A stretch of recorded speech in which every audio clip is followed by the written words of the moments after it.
The dog limped, its torn ear a dark stain against its matted fur. But its eyes, those intelligent, unwavering eyes, demanded attention. Milo, the solitary lighthouse keeper, stood frozen, the ocean wind whipping around him, a cryptic note clutched in his numb hand. He knows the way home. Please let him show you. Home, on this desolate rock, miles from anywhere.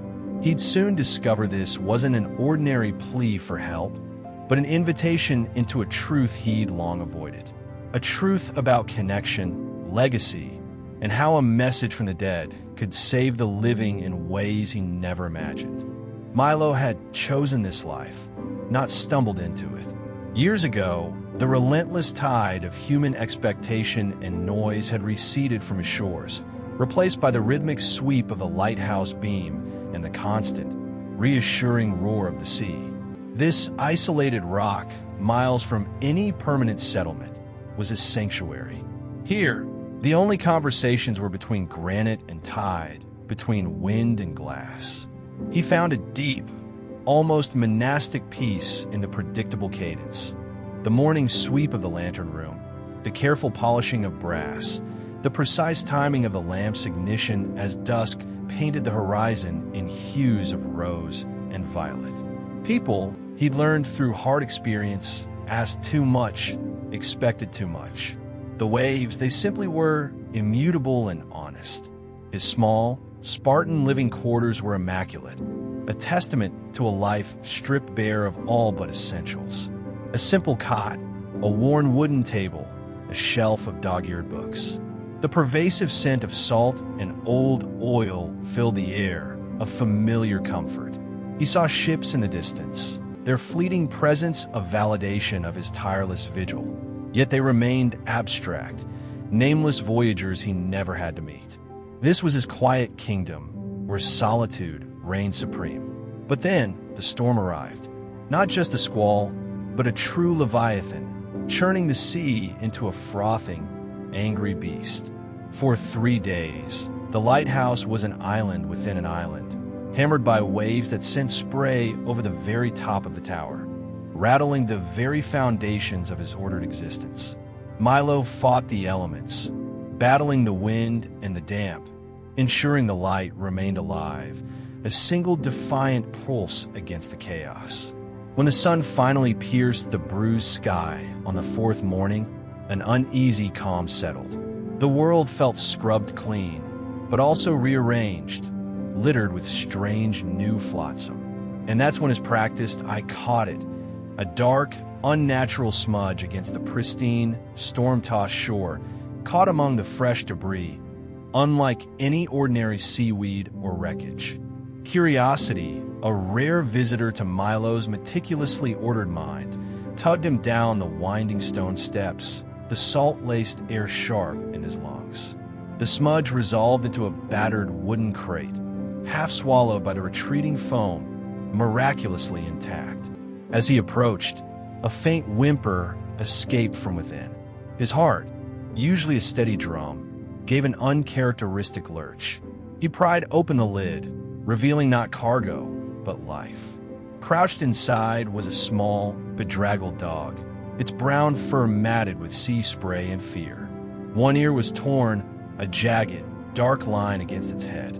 But it was the eyes that held him, intelligent, unwavering, direct.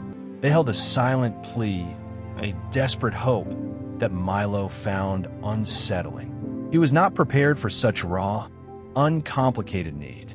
There was no collar, no name, only a scrap of paper nailed to the inside of the lid, now damp and smudged. Carefully, Milo peeled it away, deciphering the spidery, water-blurred script. Asterisk, his name is Finn. He knows the way home. Please let him show you. Asterisk, Milo scoffed aloud, the sound swallowed by the wind. Home? He muttered to the dog, which watched him intently. On an island with no roads, no houses but mine? This is the middle of nowhere. He looked at the desolate cliffs, the endless ocean. The instruction felt absurd, a cruel joke. He almost turned, almost walked back to the comfort of his predictable world, back to the light. But Finn, with a quiet determination that brooked no argument, had already limped out of the crate, shaking off the seawater. It looked back at Milo, its torn ear twitching, then began to hobble slowly along the cliff path, as if expecting him to follow. It wasn't asking, it was leading. Milo, against every instinct, found himself taking the first reluctant step. The mid-morning sun cast long, thin shadows as Milo, against all reason, followed the small, limping dog. Finn moved with a surprising purpose, pausing every so often to glance back, ensuring Milo was still there, a silent shepherd guiding his bewildered flock.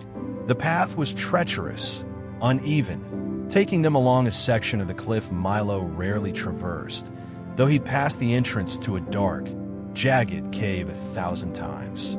He'd always dismissed it as a smuggler's hideout of old, or just another natural fissure in the rock. Today, Finn walked directly towards it. A wave of dread washed over Milo. Asterisk, what if it's dangerous? What if this dog is leading me into trouble? Asterisk, but the urgency in Finn's eyes, the way it nudged his hand with its damp nose, propelled him forward. The cave entrance yawned, a maw of shadow and damp air. Inside, the light faded quickly, the chill biting deeper than the salty wind. And there, huddled in the farthest reaches, barely visible in the gloom, were 3 more dogs.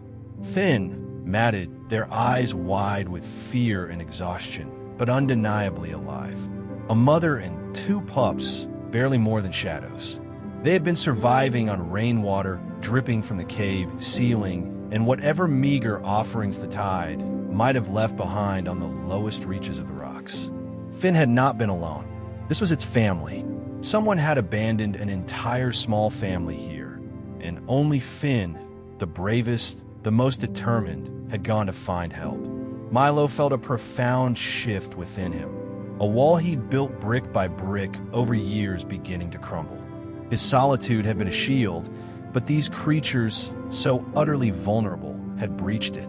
He spent the next hour carefully coaxing them, offering fragments of his own hardtack biscuit, speaking in hushed, reassuring tones. Then, one by one, he carried them home. The mother dog, heavier than he expected, wrapped in his own thick, oilskin coat, her breath warm against his neck. Then the 2 trembling pups, cradled close to his chest.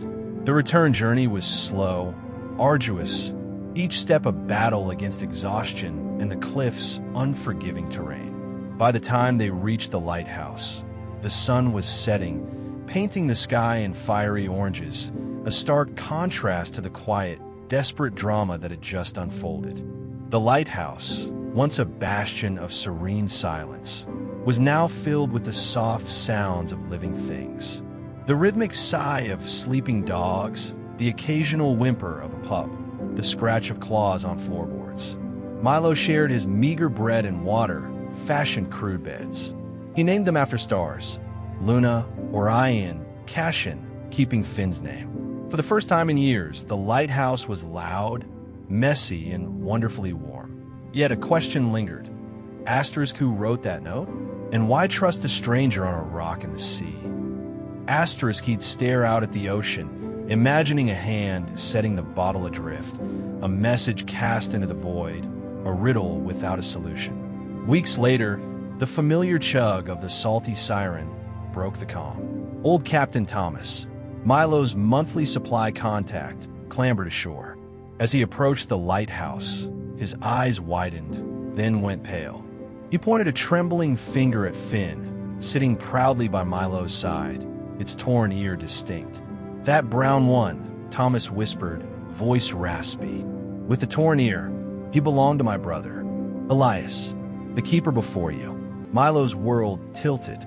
Elias, the keeper who had vanished in a storm 2 winters back, presumed lost.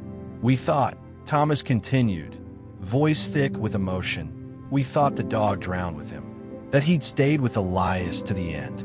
And then Milo understood. The note wasn't from stranger. It was a message from the past, a whisper carried across time and tide. Elias, knowing his end was near, perhaps trapped, had sent his beloved Finn with a desperate plea. He trusted whoever came next would find it and keep his family safe. The way home wasn't to a house, but to this lighthouse, to a keeper who would care. Milo had spent his life believing he needed no one. Lost Finn had carried a dead man's love across the water to prove him wrong. He never felt alone on that rock again, for dogs slept at his door, and every night, as he lit the lamp for ships he'd never meet, he finally understood. Sometimes the note in the bottle isn't asking for rescue, it's offering one. Not just for the dogs, but for Milo himself. This story of an unexpected message, carried by the most loyal of companions, reminds us that even in deep solitude, connection finds its way. The light we tend in our own lives often guides others home too. If Milo's journey touched you, please subscribe for more stories.